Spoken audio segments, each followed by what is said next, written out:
Bonjour à toutes et à tous, voici votre point de l'actualité internationale.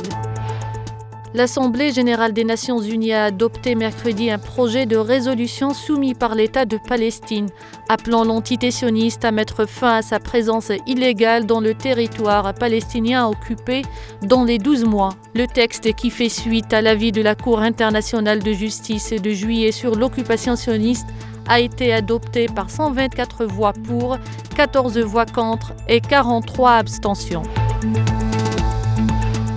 En France, le gouvernement n'est pas encore nommé, que déjà sa composition a altéré sensiblement ces derniers jours les relations entre le chef de l'État et le Premier ministre Michel Barnier. Macron aurait refusé une première liste de ministres potentiels où les Républicains figuraient en force.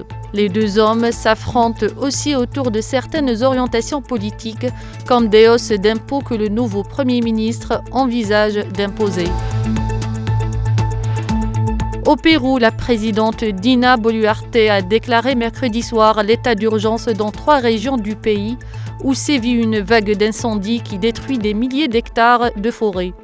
L'Institut national de défense civile a signalé 34 incendies de forêt actifs qui ont tué 16 personnes et ont blessé 140 autres depuis le mois de juillet. La présidente a précisé qu'environ 80% de ces incendies étaient sous contrôle, mais a demandé aux communautés agricoles de cesser de mettre le feu aux prairies.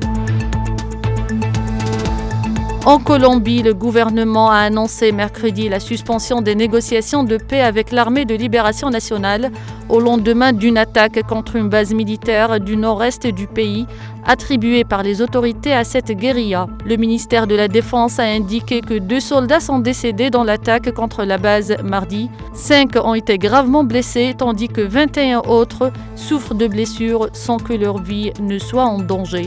C'est la fin de l'info, merci de l'avoir suivi.